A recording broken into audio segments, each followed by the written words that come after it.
Hi tears, welcome back. எல்லாரும் எப்படி இருக்கீங்க? நல்லா இருக்கீங்களா? இன்னைக்கு நம்ம வீடியோவில் நம்ம பார்க்க போகிறது ரொம்பவே பயனுள்ள கொஞ்சம் டிப்ஸுங்க தாங்க. எல்லோருமே வீடியோ கொஞ்சம் ஃபுல்லாக ஸ்கிப் பண்ணாமல் பாருங்கள். வீடியோ பிடிச்சிருந்தா மறக்காம ஒன்று லைக் கூட பண்ணி சப்போர்ட் பண்ணுங்கள் ஃப்ரெண்ட்ஸ். நீங்கள் லைக் பண்ணுற டைமில் ஹைப் அப்படின்ற ஒரு பட்டன் எனேபிள் ஆகும். அது கூட கொஞ்சம் கிளிக் பண்ணிவிட்டு நீங்கள் பாயிண்ட்ஸ் கொடுத்துட்டிங்கன்னா நிறைய பேருக்கு என்னோட வீடியோ ரீச் ஆகும். கண்டிப்பாக பண்ணி கொஞ்சம் சப்போர்ட் பண்ணுங்கள் ஃப்ரெண்ட்ஸ். அப்போ இன்றைக்கி நம்ம வீடியோவில் நம்ம பார்க்க போகிறது இந்த ஒரு பட்டை வச்சு நமக்கு செய்யக்கூடிய நிறைய டிப்புங்க தாங்க.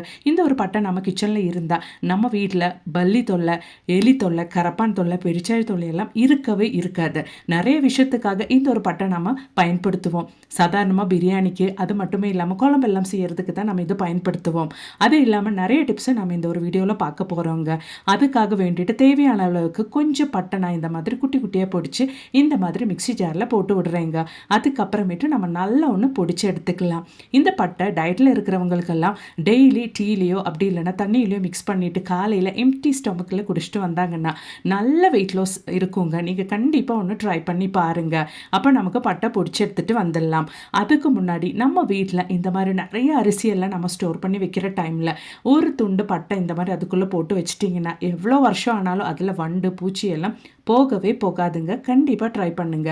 அது மட்டுமே இல்லாமல் இந்த மாதிரி கடலை, பருப்பு இதெல்லாம் நம்ம வாங்கி ஸ்டோர் பண்ணுற டைமில் சம்டைம்ஸ் அதில் வண்டெல்லாம் சீக்கிரமாகவே வந்துடும் இல்லைங்களா? அந்த மாதிரி இருக்கிற பட்சத்தில் ஒரு துண்டு பட்டை மட்டும் அதுக்குள்ளே போட்டு வச்சு பாருங்கள். எவ்வளோ மாதமானாலும் அந்த வண்டு பிரச்சனை உங்களுக்கு இருக்கவே இருக்காது. ஃப்ரெஷ்ஷாக இருக்கும் உங்களோட ப்ரொவிஷன்ஸ் எல்லாம். பாருங்கள், டைம் பீங்க்கு நான் பட்டை நல்லா பிடிச்சி எடுத்துட்டேன். இந்த ஒரு பிடிச்ச பட்டை வச்சு நிறைய விஷயம் நம்ம பார்க்கலாங்க. நம்ம வீட்டில் பல்லி தொல்லை, கரப்பான் தொல்லை, எலி தொல்லை, பெருச்சாழி தொல்லை, அது மட்டுமே இல்லாமல் கொசு தொல்லை, பொடிங்க தொல்லை எல்லாம் இல்லாமல் பண்ணுறதுக்கு நம்ம இந்த ஒரு பொடிச்ச பட்டைப்பொடி எப்படி யூஸ் பண்ண போகிறோம் அப்படின்றது பார்த்துடலாம். இந்த ஒரு பட்டைப்பொடி நம்ம இப்போ இந்த மாதிரி ஒரு விளக்கல்ல தாங்க போட்டு விட போகிறேன். நான் இங்கே ஒரு 1/2 டீஸ்பூன் அளவுக்கு பட்டைப்பொடி இந்த மாதிரி சேர்த்துருக்கேன். அதுக்கப்புறமேட்டு நமக்கு தேவையானது பிரியாணி இலை, பே லீஃப் தான் இந்த மாதிரி நான் சின்னதாக பொடிச்சு எடுத்திருக்கேன். அதுக்கு மேலே நம்ம கற்பூரம் தாங்க போட போகிறோம். ஒரு கற்பூரம் நம்ம அதுக்கு மேலே இந்த மாதிரி ஒன்று வச்சு கொடுத்துடலாம். நீங்கள் அந்த கற்பூரம் வைக்கும்போது கரெக்டாக அந்த ஒரு பட்டைப்பொடிக்குள்ளே இந்த மாதிரி போகிற அளவுக்கு நீங்கள் வச்சு கொடுத்துக்கோங்க.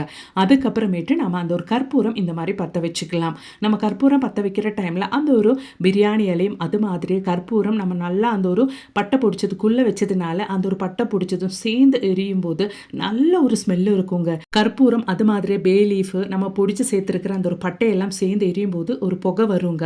அந்த புகையினாலேயே நம்ம வீட்டில் கொசு தொல்லை, ஈங்க தொல்லை எல்லாம் இருந்தால் அதுக்கப்புறமேட்டு இருக்கவே இருக்காதுங்க. சளி பிரச்சனையெல்லாம் இருந்தால் கூட இந்த ஒரு புகை நம்ம இன்ஹேல் பண்ணும்போது, உள்வாங்கும் போது அந்த பிரச்சனை கூட நமக்கு இல்லாமல் போயிருங்க. குழந்தைங்க இருக்கிற வீட்டில் கூட தைரியமாக நீங்கள் இந்த ஒரு விளக்கு பற்ற வச்சுக்கலாம். சாயந்தர டைமில் இந்த மாதிரி நீங்கள் விளக்கு பற்ற வச்சுட்டிங்கன்னா நல்ல ஒரு பாசிட்டிவிட்டி கூடங்க. ட்ரை பண்ணி பாருங்க. அப்போ இனி நமக்கு நம்மளோடது அடுத்த டிப் ஒன்று பார்த்துடலாங்க. பல்லி தொல்லை, அது மாதிரி எலி தொல்லை, பெருச்சாழி தொல்லை எல்லாம் இல்லாமல் இருக்கிறதுக்காக வேண்டிட்டு நம்ம வீட்டில் நமக்கு செய்யக்கூடிய ஒரு எளிமையான டிப்புங்க. இந்த மாதிரி 1 டீஸ்பூன் அளவுக்கு பட்டை பிடிச்சது நான் இந்த மாதிரி ஒரு யூஸ் அண்ட் த்ரோ பாத்திரத்தில் தாங்க சேர்த்துருக்கேன். அதில் நல்ல சூடான தண்ணி ஒரு 1/4 லிட்டர் அளவுக்கு நம்ம சேர்த்துக்கலாம்.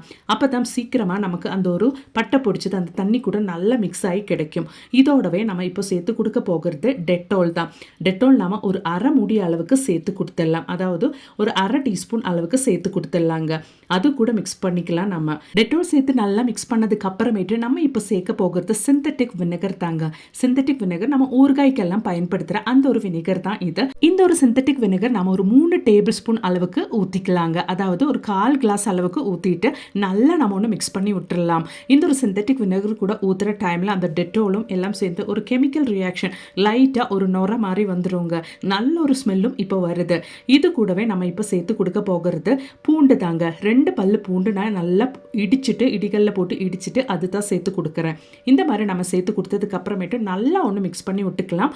அதுக்கப்புறமேட்டு ஒரு 1 ஹவர் டைமுக்கு நம்ம அதை அப்படியே ரெஸ்ட் பண்ணுறதுக்காக வச்சிடலாம். அப்போ தான் நமக்கு நல்ல யூஸாக இருக்கும். கொஞ்சம் கூட தண்ணி அதுக்கு முன்னாடி நம்ம ஊற்றிக்கலாம். இப்போ நம்ம ஒரு 1 ஹவர் டைமுக்கு இது இப்படியே ரெஸ்ட் பண்ணுறதுக்காக வச்சிடலாங்க. 1 ஹவர் டைமுக்கு அப்புறமேட்டு நம்ம இந்த மாதிரி ஒன்று ஃபில்டர் பண்ணி எடுத்துடலாம், வடிகட்டி எடுத்துடலாம். இந்த ஒரு சொல்யூஷன் நமக்கு மாத கணக்காக கெட்டு போகாமல் நம்ம பயன்படுத்திக்கலாம். நம்ம கிச்சனில் கேஸ் ஸ்டவ் க்ளீன் பண்ணும்போது, கவுண்டர் டாப் க்ளீன் பண்ணும்போது எல்லாம் நம்ம இந்த ஒரு சொல்யூஷன் யூஸ் பண்ணிட்டு க்ளீன் பண்ணிட்டோம்னா நல்ல பலான்னு க்ளீன் ஆயிருங்க. அவ்வளோதான். 1/4 லிட்டர் அளவுக்கு சொல்யூஷன் நம்ம ரெடி பண்ணிட்டோம். இப்போ நாம் இது ஒரு பாட்டிலுக்கு ட்ரான்ஸ்ஃபர் பண்ணிக்கலாம். உங்கள் கையில் எந்த பாட்டில் இருந்தாலும் அதோட மூடியில் கொஞ்சம் ஹோல்ஸ் போட்டு நீங்கள் பயன்படுத்திக்கலாங்க. அதுக்காக வேண்டிட்டு நீங்கள் ஸ்ப்ரே பாட்டிலே கடையிலேருந்து வாங்க வாங்கணுன்ட்டு ஒன்றும் அவசியம் இல்லை. சும்மா தூக்கி போடுற எந்த பாட்டில் வேணாலும் பயன்படுத்திக்கலாம். நான் இங்கே Vim liquid dish wash use பண்ண அந்த ஒரு பாட்டில் தான் இந்த மாதிரி யூஸ் பண்ணிட்டு இந்த மாதிரி பர்பஸுக்கெல்லாம் பயன்படுத்திட்டு வரேன். இப்போ நம்ம இந்த ஒரு சொல்யூஷன் நம்ம வீட்டுக்கு வெளியில் எங்கெங்கே நமக்கு எலி தொல்லை, பெருச்சாழி தொல்லை, பாம்பு தொல்லையெல்லாம் இருக்கும், அங்கே நீங்கள் ஜஸ்ட் இது ஒன்று ஸ்ப்ரே பண்ணி விட்டால் போதுங்க. இந்த ஒரு மனத்துக்காக எலிங்க, பெருச்சாழிங்க, அது மாதிரி பாம்பெல்லாம் உங்கள் வீட்டு பக்கத்தில் கூட வராது. அவ்வளோ நல்ல ரிசல்ட் கொடுக்குதுங்க. இதுங்களெல்லாம் கொல்லாமல் நம்ம வீட்டு பக்கமே வராதபடி செய்யறதுக்காக வேண்டிட்டு செய்யக்கூடிய ஒரு அருமையான சொல்யூஷன் தாங்க இது.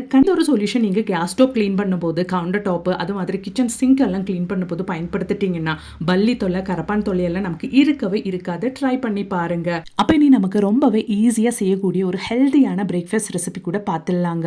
அதுக்காக வேண்டிட்டு 1.5 பவுல் அளவுக்கு பாசிப்பயிறு, அது மாதிரி 3/4 பவுல் அளவுக்கு ரேஷன் பச்சரிசி தாங்க நான் சேர்த்து கொடுத்துருக்கேன்.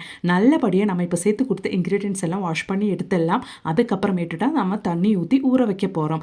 ஏன்னா ஊற வைக்கிற தண்ணியில் நம்ம அரைச்சி எடுக்கும்போது நல்ல டேஸ்ட்டாக இருக்கும். இப்போ பாருங்கள், பச்சரிசியும் பாசிப்பயிரும் நான் நல்லா வாஷ் பண்ணி எடுத்துட்டேன். இதுக்கப்புறமேட்டு நம்ம ஊற வைக்கிறதுக்காக தண்ணி ஊற்றிடலாம்.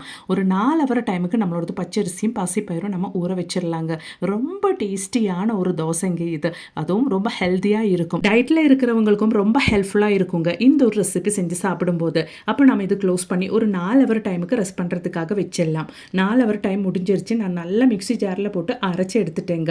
இந்த ஒரு கன்சிஸ்டன்சியில் தான் நம்மளோட பேட்டர் நீங்கள் அரைச்சி எடுக்கணும். தேவையான அளவுக்கு உப்பு சேர்த்துக்கலாம். அதோடவே ஒரு 1/2 டீஸ்பூன் அளவுக்கு ஆயில் கூட நம்ம சேர்த்து விட்டுடலாம்.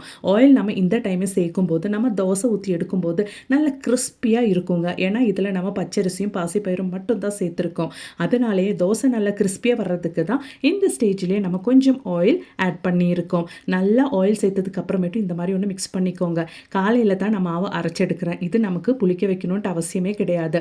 இதில் ஒரு 1/4 டீஸ்பூனுக்கும் குறைவாக பெருங்காயத்தூள் நம்ம சேர்த்துக்கலாம். இது நம்ம அரைச்ச உடனே ஒரு 10 நிமிஷம் கழித்து நம்ம இந்த ஒரு தோசை ஊற்றிக்கலாங்க. அவ்வளோ தாங்க, ரொம்பவே டேஸ்டியான அது மாதிரி ஹெல்த்தியான தோசைக்கான பேட்டர் இங்கே ரெடி ஆயிருச்சுங்க. ஒரு 10 நிமிஷம் கழித்து தான் நம்ம இந்த ஒரு பேட்டர் ஊற்றணும். அப்போ தான் நல்லா பர்ஃபெக்டாக நமக்கு கிடைக்கும். அப்போ 10 நிமிஷம் முடிஞ்சிருச்சுங்கன்னா பேனில் கொஞ்சம் எண்ணெய் ஸ்ப்ரெட் பண்ணி தோசை ஊற்றி எடுத்துட்டேங்க. நல்லா கிறிஸ்பியாக பார்க்குறதுக்கே அவ்வளோ டெம்டிங்காக இருந்துச்சுங்க இந்த ஒரு தோசை. கண்டிப்பாக நீங்களும் வீட்டில் ட்ரை பண்ணி பாருங்கள். பிடிச்சிருந்தா லைக் பண்ணுங்கள். அப்போ நீ நமக்கு நம்மளோடது அடுத்த டிப் ஒன்று பார்த்துடலாங்க. நம்ம கிச்சனில் கேஸ் ஸ்டோவ்ல எல்லாம் ரொம்பவே தொல்லையாக இருக்கிற இந்த மாதிரி பல்லி, அது மாதிரி கரப்பானை எல்லாம் நம்ம துரத்தணும்னா ரொம்ப ஈஸியாக நமக்கு செய்யக்கூடிய ஒரு அருமையான டிப்பு தான் நம்ம பார்க்க போகிறோம். அதுக்காக வேண்டிட்டு நம்ம பிடிச்ச அந்த ஒரு பட்டைத்தூள் இந்த மாதிரி கேஸ் ஸ்டோவ் கீழே, கேஸ் ஸ்டோவுக்கு மேலே எல்லாம் நீங்கள் ஸ்ப்ரெட் பண்ணி விட்டுட்டிங்கன்னா அந்த ஒரு பட்டையோட ஸ்மெல்லுக்கு உங்கள் கிச்சன் பக்கமே, அப்படி இல்லைன்னா உங்களோட கேஸ் ஸ்டோவ் பக்கமே பல்லி, கரப்பான் ஒன்றும் வரவே வராதுங்க. ரொம்ப தொல்லையாக இருக்குது பல்லியோடதும் கரப்பானோடதும்னா இந்த மாதிரி நீங்கள் ஒரு முறை ட்ரை பண்ணி பாருங்கள். அப்படி உங்களுக்கு கேஸ் ஸ்டோவ் மேலேயும் அது மாதிரி கீழே எல்லாம் போடுறதுக்கு விருப்பம் இல்லை அப்படின்னா இந்த மாதிரி பழைய மூடியெல்லாம் இருந்துச்சுன்னா, பாட்டிலோட மூடியெல்லாம் இருந்துச்சுன்னா அதுக்குள்ளே கொஞ்சம் இந்த மாதிரி பட்டை பொடிச்சை சேர்த்துட்டு நீங்கள் இந்த மாதிரி கேஸ் ஸ்டவ் கீழே வச்சு கொடுத்தா மட்டுமே போதுங்க. அதுக்கப்புறமேட்டு பல்லி, கரப்பானெல்லாம் உங்கள் கிச்சன் பக்கமே வராது. ட்ரை பண்ணி பாருங்க. அப்போ இன்றைக்கி நான் கொண்டு வந்த எல்லா டிப்ஸும் உங்களுக்கு மிகவும் பயனுள்ளதாக இருந்திருக்கும்னு நினைக்கிறேன். வீடியோ பிடிச்சிருந்தா மறக்காமல் ஒன்று லைக் பண்ணுங்கள். அதோடவே உங்கள் ஃப்ரெண்ட்ஸ் அண்ட் ஃபேமிலி கூட ஷேர் பண்ணி சப்போர்ட் பண்ணுங்கள். அது மட்டுமே இல்லாமல் நிறைய வீடியோஸ் நான் என் சேனலில் ஆட் பண்ணியிருக்கேன். கொஞ்சம் செக் பண்ணி பாருங்கள். தேங்க்ஸ் ஃபார் வாட்சிங்.